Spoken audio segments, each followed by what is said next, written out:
What is going on, everyone? Today is March 20th, and we're going to be talking about March 21st NBA slates.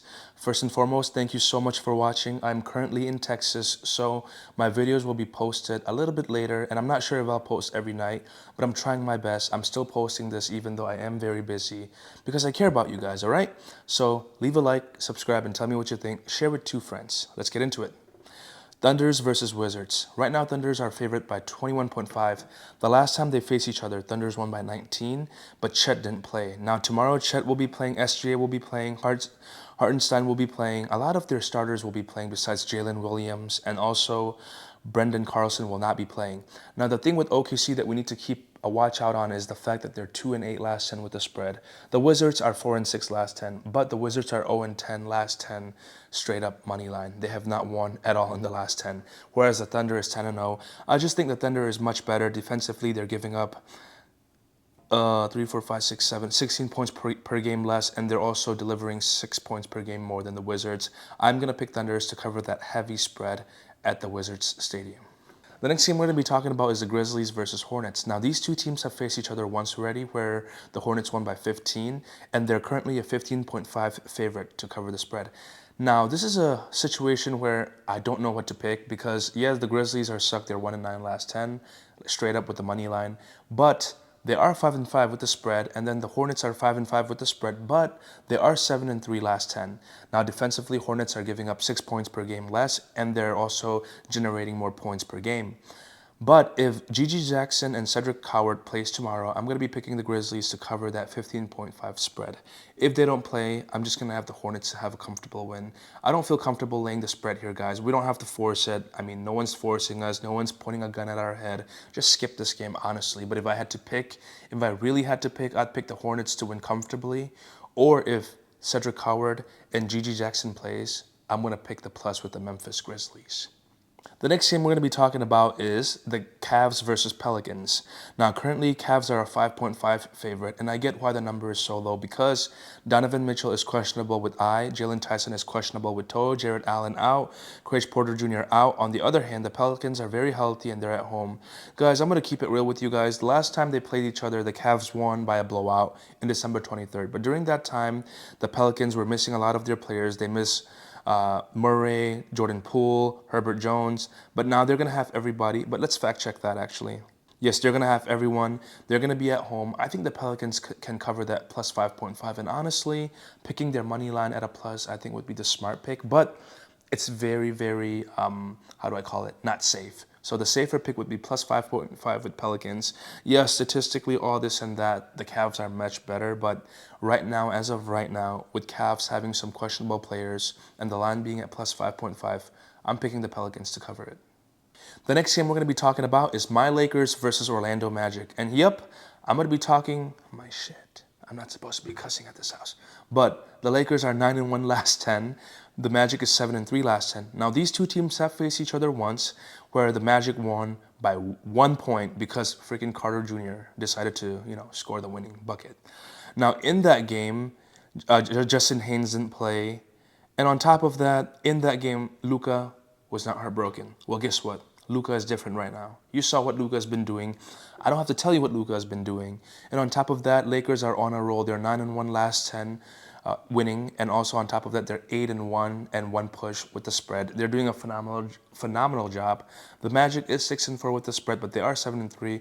I mean, yes, statistically, I think Orlando is better defensively, but the way Lakers have been playing lately, I'm picking the Lakers to win this game and cover that 3.5 spread.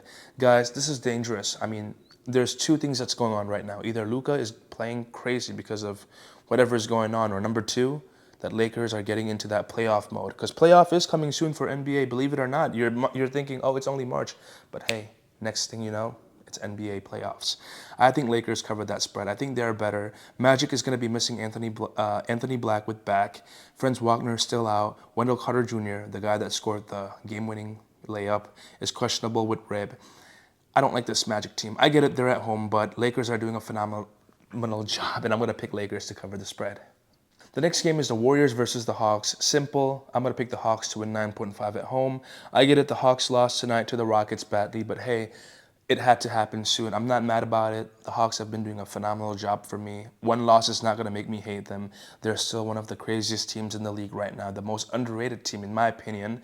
They're so athletic, they're so good. They have a guy named Jalen Johnson who is phenomenal. The Warriors are 2-8 last 10. They're 4-6 with the spread. Atlanta Hawks are 8-2 with the spread. And on top of that, the Hawks already beat the Warriors at the Warriors Stadium by 13 points. Now Golden State would be without Stephen Curry, Jimmy Butler, Moses Moody, Post is questionable. Air Hofford is out with his calf, and it says that Porzingis will be playing. On the other hand, the Hawks are going to have everyone. They're going to be at home. I think they're going to cover that 9.5. Give me the Hawks. The next game is the Heat versus the Rockets, and this is one of those games where I'm really hesitant to pick a side. Now, the Rockets are favored by 2.5, but the Heat has been doing a better job the last 10. The Heat is 7-3 last 10. They're 7-3 with the spread. The Rockets are 5-5 last 10, and they're 3-7 with the spread. Now, the last time these two faced each other, the Heat's won by 10 points at the Heat Stadium.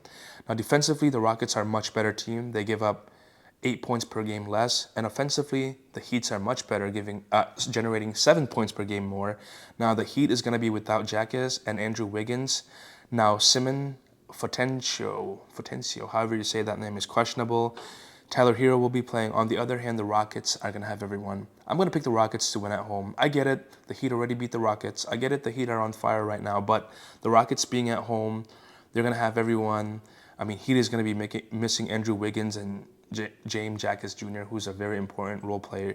So I'm going to pick the Rockets at home. They have KD. They have Sengun. I get it. They lost against the Lakers twice. I mean, Lakers are, in my opinion, NBA Finals contenders. So I'm still going to pick the Rockets to cover that 2.5 spread right now. Matter of fact, Rockets money line, not the spread. They need to deserve that spread pick. So for now, I'm going to pick Rockets to win. The next game we're going to be talking about is the Spurs versus the Pacers. Now, the Pacers are 0-10 last 10. Now, the last time they faced each other at the Pacers Stadium, the Spurs only won by 10 points, but Wemby didn't play and Vassell didn't play. Now, tomorrow, currently, Stephon Castle is questionable. Besides that, everyone is available, and Spurs are at home. Now, Siakam and Nembhard are questionable. TJ McConnell, Andrew Nesmith, Ben Shepherd, Michael Porter, Quentin Jackson, they're all questionable, and the spread currently is 19.5. Now, that is a big spread. Same with the OKC game. This spread is big, but I'm going to pick the Spurs to cover that spread. The reason why? Well, the reason why is, as of right now, Wemby is guaranteed to play. Fox is guaranteed. Everyone is guaranteed to play. Stephon Castle is the only questionable one. On the other hand, Pacers have 1, 2, 3, 4, 5, 6, 7 important players questionable. I can't pick that side. And money line is not a good value. The Spurs are 9-1 last 10. They're 6-4 with the spread. The Pacers are 0-10 last 10, and they're 2-8 last 10 with the spread. Offensively, defensively, I mean, the Spurs are much better by a lot. So I'm going to pick Spurs to cover that spread at home. The next game we're going to talk about is the Mavericks versus the Clippers. And there's not really much to talk about. Obviously, the Clippers are better on stats and in the season. But I'm going to pick the Mavs to cover that plus 7.5. I mean, these two teams have faced each other twice. And if we are putting the plus 7.5 in play, I mean, Mavs covered the first time they faced each other, and the second time Mavs won. They're going to be at home.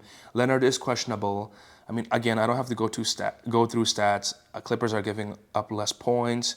They're generating about the same amount of points, but Mavs being at home and also being able to cover that plus 7.5 the last two times, I think Mavs will do something nice tomorrow night. This game I would skip personally, but if I had to pick, plus 7.5 with the Mavs. The next game we're going to be talking about is the 76ers versus the Jazz. Now, these two teams have faced each other once, and the 76ers won by 4 points. Now, they're going to be going over to the Jazz Stadium, where the Jazz are 3-7 last 10.